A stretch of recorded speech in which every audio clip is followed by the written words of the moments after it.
Today, I'm not ranting about something I've read in the news.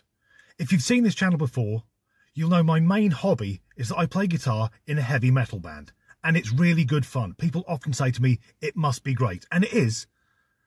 But today, I'll show you all the bits that you don't see when you come to see the band.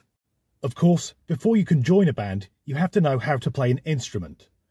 Now, for most guitar players, we start young because we're lonely virgins and we think that somehow playing a guitar will magically draw girls to our cocks like a magnet. Shortly afterwards, you discover that's not the case, which is probably why so many musicians are miserable fuckers. Another thing you'll need to be in a band is equipment or gear. And nothing's cheap in music. If it's cheap, generally speaking, it's crap. I drive a Mini Clubman, one of the larger Minis, but if you look behind me, the whole back of the car with the seats folded down is all full of amplification and various odds and sods. Then next to me in the passenger seat are two guitars, which means on the plus side, I don't have to give anyone else a lift. But on the negative side, it means I can't get the fucking glove box open to change the CD. And I do this every time I go to a gig. Something which you might not have thought of is that to be in a band, you need quite a lot of clothing. We're only playing for an hour tonight, but I've got 3 shirts with me. The one that I'm wearing, which I'll use for putting the equipment into the venue, so I'll get a bit hot and sweaty and have to change that. Then I'll have the shirt I'll be wearing on stage.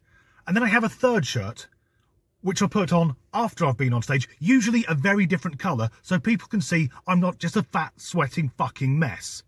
Another thing you may not be aware of, if you go to a gig as a spectator, is the amount of time it takes just to get to the stage.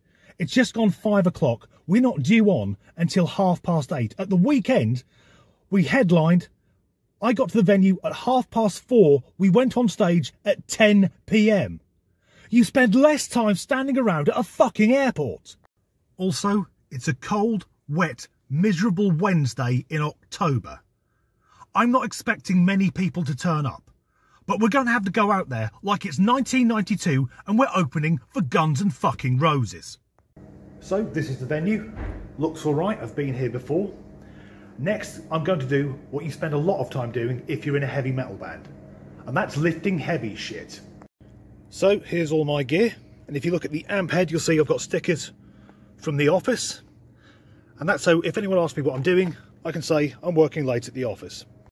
That thing has got some fucking weight in it.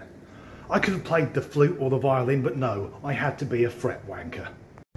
So it's just gone 6, I'm in, I'm set up, and I'm checked, and now the waiting begins.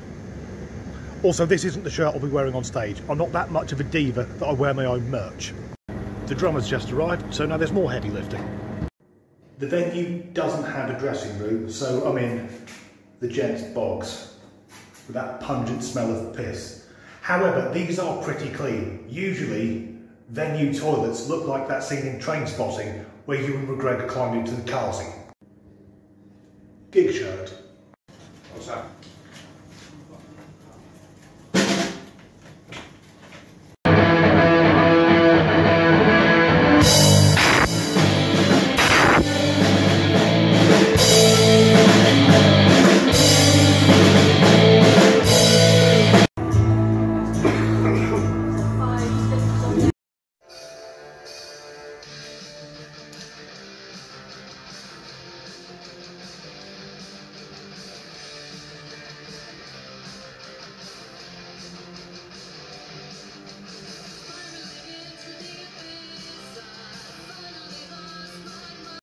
So, you may have noticed I haven't changed my shirt. The venue just wasn't that warm. After the gig, you take all the heavy shit, put it back in your car, drive home, and get it all out again.